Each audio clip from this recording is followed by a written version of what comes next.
Hello you plonkers and welcome back today to another video on the Drewzy channel. Round 7, wrap it up, here we go. But before we go, if you remember, sometime in the last month I said I want to hit 7k by the end of May. Well, it's May, ladies and gentlemen, and I'm still 100 and something subscribers short of hitting that goal. And still, 50% of the people that watch my videos aren't subscribed. It's absolutely free, just click that red button and you will free me from insanity trying to reach that goal, 7k. If you could support the channel, if you're enjoying the content, just click subscribe. It would mean the world to me. Follow up my Instagram @_Drewzy to see what I get up to and when I post my videos.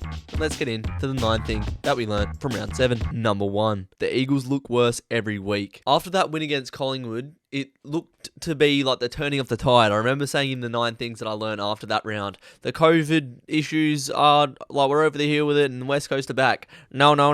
They got smacked by the Swans at home and you'd think, alright, they'll respond next week when they go over and play Port Adelaide, who haven't won. Get smacked by Port Adelaide by 86 points. Then they come and play Richmond, who they usually compete well against, and they got beaten by 109 points at home on a Friday night time slot. They got their pants pulled down in front of the entire country. They got pushed over and spat on while they were at it. This was one of the most embarrassing performances a club could put out. If Eagles haven't hit rock bottom yet, I'm very keen to see what it's going to be when they play Brisbane and then Melbourne the week after. I mean, you say they can't get much worse for the Eagles, but when you've got the 2 best sides in the comp in the next 2 weeks, gee, ladies and gentlemen, it is rocky for the Eagles. Number 2. Put some respect on the Dockers name. From West Coast to Freo. My Friday night consisted of enjoying West Coast getting flogged, and then I woke up on Saturday morning and saw the Dockers beat Geelong, which not many sides do. Brisbane couldn't do it a few weeks ago, but the mighty Freo Dockers can. And on the comment section of my YouTube videos and my TikToks, I made a TikTok saying, are Freo top 4 contenders? And people were saying, no, they're going to get found out this week. Literally, someone said that Geelong would just absolutely spank us and we'll be kicked out into irrelevancy where we have been for the last 5 years. But the Dockers went down to GMHBA and beat Geelong. We controlled proceedings from about halfway through the first quarter, right up until about 5 minutes left in the last quarter. Jeremy Cameron, I think he's top 2 in the Coleman, or was before this round, kicked 0 goals. Teams find it very, very hard to play against the Dockers. They just bomb it long. It doesn't work. Our web is set up in defence. You can't get through it. Teams find it hard to score against the Fremantle boys. Blake Acres has been absolutely magnificent this season. He was best on ground. I don't want to hear that Tom Stewart was the best on ground because he didn't make an impact. Blake Acres, good tackles, big goal in that third quarter as well. We sit third on the ladder, but we got North Melbourne next week. Put some respect on Freo's name. We're a genuine top 4 contender. Flag mantle is on. Let's chalk up these 4 points against North Melbourne. Put some respect on this club. Number 3.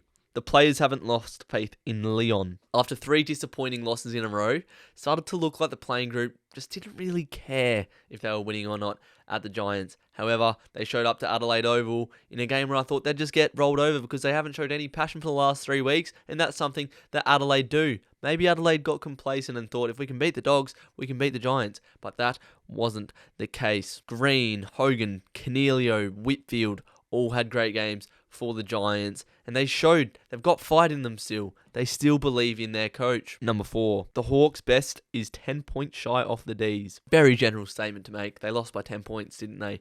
You're really smart with the things you learn, Drewzy. Get original. But the point I'm trying to make here is that Hawthorn, a good side, giving their absolute best, like the best performance they could have possibly conjured up, still 10 points less than the Premiers. Melbourne didn't have 5 of their best 22 or their coach, and Hawthorn, a side that will cause a lot of upsets this year, couldn't get the job done. The Hawks played really well. They were sort of in touching distance for the whole game, but you just knew the D's wouldn't let Hawthorn get control of it completely and run over the top of them. Melbourne, they don't do that. I don't know a side that's going to beat the D's this year. Maybe the Dockers.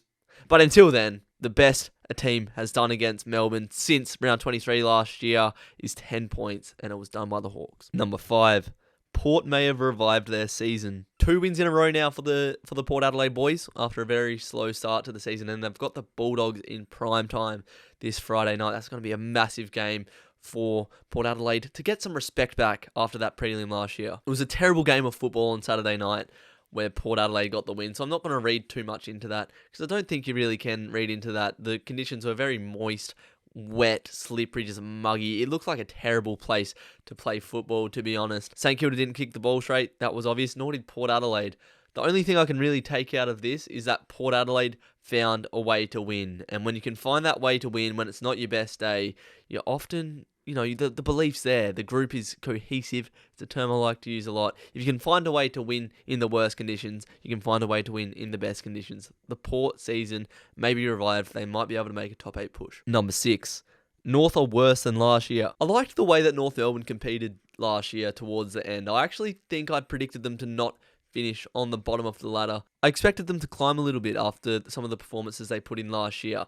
But all of a sudden, they're starting to fall down again. I think they're 18th in the comp for points kicked on them in the league. They're getting beaten by a massive margin every single week, and they're easier to score against every single week. It's a great time to play North Melbourne, and the Dockers have got them next week. It's going to be a party. I can't wait. I've just dropped my phone and the screen's cracked, but it doesn't matter because Dockers are going to have a party this Friday against North Melbourne. They don't have Nick Larkey in either.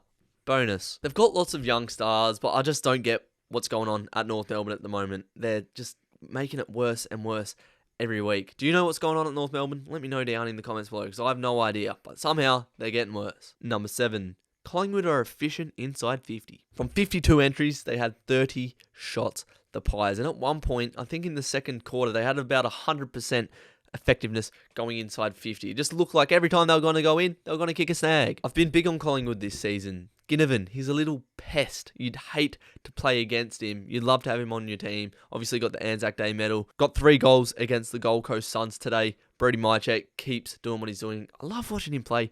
4 goals. Dacos always pops up for a goal or 2. And then your mids always just chuck in a collective bag. Usually kick about 4 or 5 goals from the middle. When they go inside 50, the Pies, they are good. They know how to put the ball between the goalposts. It's just a matter of being able to control games. And when you lose control, how much damage limitation are you capable of? Because Gold Coast kick their way back into this at times. That's going to be the only question for Collingwood. How can their defence hold up? Number 8. Essendon can't execute the fundamentals. Don't put your teammates under pressure. Make sure of your kicks. Don't spend it before you earn it. Take the ball or hit the body. These little 1%ers that you get told when you're about 10 years old of playing footy are just not being executed by Essendon at all. I watched the first half of the game against the Bulldogs, and there were so many times where the Dons would just handball the ball, and within a second or two, the Bulldogs would be right on top of it to turn the ball over or to just make a stoppage. So many times. There was times where some of their more inexperienced players just had to go and make an impact. Take the ball out of the contest or just leave your body in there. Get physical. Just be a presence. And at times it just wasn't happening. And I think there's a few selfish players in this side as well. I'm talking about Jake Stringer in particular here because there were so many times where he just gets the ball inside 50 and he's like, yeah, boy, I'm going to have a snap from 45 metres out. Just doesn't work all the time, Jakey. Just lower your eyes and set up your teammates. Lots of selfish play in this side and players not willing to do the team thing at Essendon. They are not looking good, the Bombers. They're not going to play finals in 2022. Big X. And number 9, Brisbane are the number 2 seed. This game was pretty much the decider of who's going to challenge Melbourne the most in 2022, and Brisbane won it comfortably. It was a massive performance from the Lions. It was an arm wrestle in the first quarter. It was 9-9, and then Brisbane just blew it apart in the second quarter. I'm not sure if it was just their pressure around the ball because Sydney didn't have any time on it when they had it, but when the Brisbane Lions go inside 50, they are so potent. If the ball ends up in the lap of Lincoln McCarthy or Cam Rayner or Dan McStay or Charlie Cameron or Joe Danaher, there's a good chance it's going to land in one of their hands. They're going to kick a goal. They just pile in goals. That's what good sides do. I'm thinking of Melbourne from last year, Geelong at points last year, and the Bulldogs. When a team can pile in goals, they are ready to make a run at the flag, especially against a good side like the Swans. Brisbane looked really, really good. And the fact that the Swans fought back as well, Buddy Franklin kicked, I think, 5 or 6 second half goals. I thought, mate, we're witnessing greatness. Nothing gets in the way of greatness. Buddy's going to kick 12 in this game, and we're going to see the Swans come back. But Brisbane, once they got possession in these times where the momentum was swinging, they just took the sting out of the game, controlled the ball, And once they started controlling the ball, controlling the tempo of the play, they started to impose their game plan. They're starting to look like a real threat. Brisbane, they're going to compete this year for a flag. They're ready. The Lions are definitely ready. Although they can't beat Geelong at GMHBA and the Dockers can. So the Dockers are actually the 2 seed. In my dreams, anyway. That's going to wrap up the 9 things that we learned from round 7. So make sure you drop a like on the video before you click off. I saw you about to click off. Just said. Make sure you leave a like before you go and subscribe if you haven't already to help me reach my goal of 7K. Keep an eye out on the channel for the Drew Footy Show tomorrow and a matchday vlog out on Saturday off the Dockers versus North Melbourne game. I'll see you in the next video. See you when you're looking at me. Take care, you plonkers.